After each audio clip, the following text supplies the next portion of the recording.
This spectacular space is a secret garden in the back of my property. At least, it will be someday.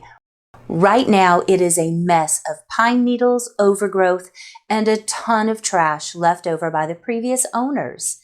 But if you look over at the corner, there's a little lean-to shed that was built, and I plan on turning it into a super surprising space, and it's the trash that I found that's going to inspire this whole project. Hello, I'm Noreen Eppley, and this is the Crafty Organizer, and I am so excited for spring. And one of the first things I wanted to do was start cleaning up. We moved in the December before last, so last summer was the first summer that we had here, even though we bought it the previous summer. I didn't want to start too many projects because I didn't know what the land did yet. I don't know where the drainage is. I don't know what natural things were planted. It seems that there's a lot of bulbs, so I wanted to wait and really see what the landscape did. And even though I did a couple of little projects last summer, I learned that they were really big mistakes. Our neighbor next door was digging up a driveway, so we got all of these landscape rocks, and I decided to line the gardens of all these cute little spaces. Again, this life is new to me, so what I didn't realize is each time I was outlining a garden bed with rocks, that meant I now no longer have a clean border to mow around. So I was having to go out and weed whack and rip up all of those weeds that were going through the rocks. Lesson learned. So I'm really trying to simplify my ideas of everything I'm doing in the garden. But one of the first things I need to do is clean it out. And this was a full day's work.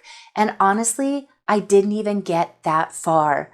Just pulling out and cutting back the overgrowth was enough to fill up my fire pit.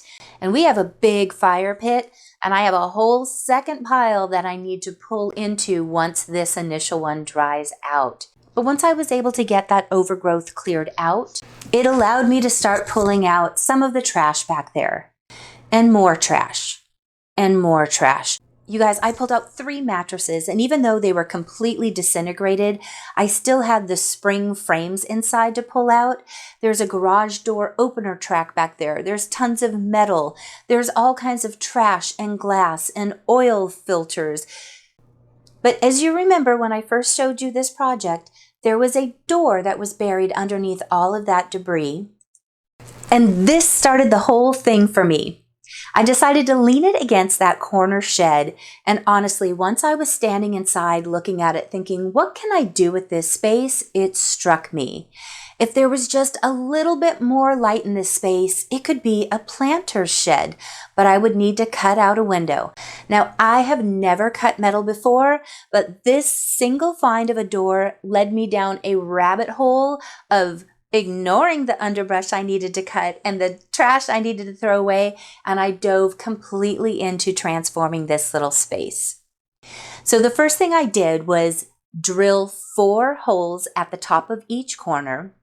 I then got a saw with a special metal blade, and I began cutting the very first line. And this was exciting to me only because it worked. I didn't know if it would or not, but it actually cut through pretty easily. Now, if you ever decide to tackle like this, do be safe. I was wearing very good leather gloves.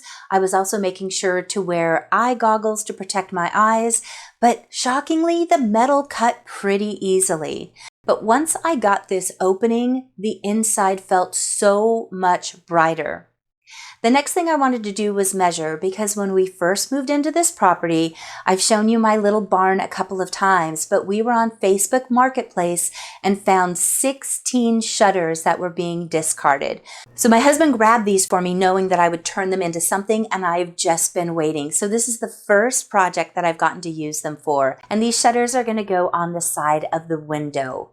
I didn't get footage of me painting the shutters black, but here is me cleaning up that door and painting it a lilac purple. My husband's favorite color is purple, and I want to do the whole garden with whites, variegated greens, pinks, and purples. I went ahead and allowed the paint to dry, and I began the inside by putting in a windowsill.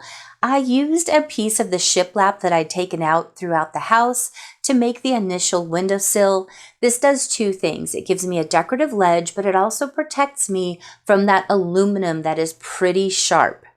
One of the glass panels from the door is what I used as the template for the window. This way I can close it off in inclement weather, or if I just ever want to prevent wind from coming in, or to keep the garden bench that's going to go there cleaner. Once the shutters were dry, I marked a halfway point and I cut them in half with the same jigsaw that I used to cut out the window, but I did switch the blade.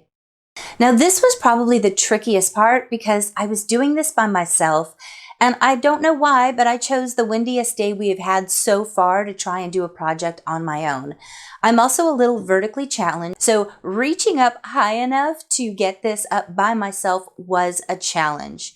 I ended up using a nail and hammering a hole into the aluminum the first time, but that actually was more difficult than just getting my drill, putting in a bit and drilling a hole so that the screw could go through.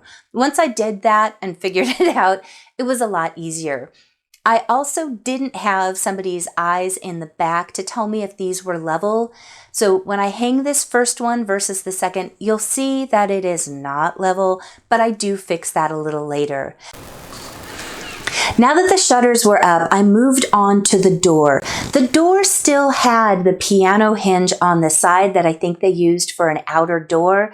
This looks like it was more of a storm door. It was aluminum, so it withstood being out in that trash pile for who knows how long. And surprisingly, none of the glass, or they might be an acrylic plastic, none of them broke, so I'm able to use them. I'm leaving one inside and using the other for the window.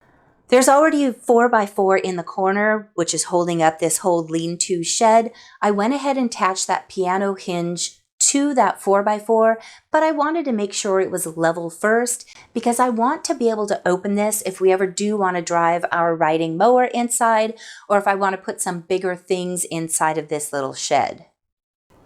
I use my phone app, and I've used this level forever. It's so handy to just have and see if things are plumb and level to make sure that it'll open and close easily. The next thing I wanted to do was take off the hardware that this door came with, and I have these beautiful vintage glass knobs. I don't even remember where I got these. I've probably had them in my stash for 6 or 7 years, but I think these door handles will be such a pretty thing to catch the sunlight and just elevate the look of this shed. Now it was time to get some more inspiration. I went inside my craft room and started shopping my stash. I always recommend that you look through what you have first. I don't know about you guys, but I can't say no to free things or deeply discounted. And because I go to the bins often enough for Goodwill and the Where Ya bin, which I'm going to be introducing you to soon, I start to collect small things that I like, but I don't know what I'm going to use them for yet. I stash those in my closet, so if you do this too, let me know in the comments below. I have so many things that I end up pulling out, and it surprises me because sometimes I'll watch a video and somebody happens to pull out an item and I think, yeah, right, who has that? And then I do a project like this and realize, well, I have shutters and I have planter things and I have decor coming out the wazoo in my closet. So I want to know if this happens to you too.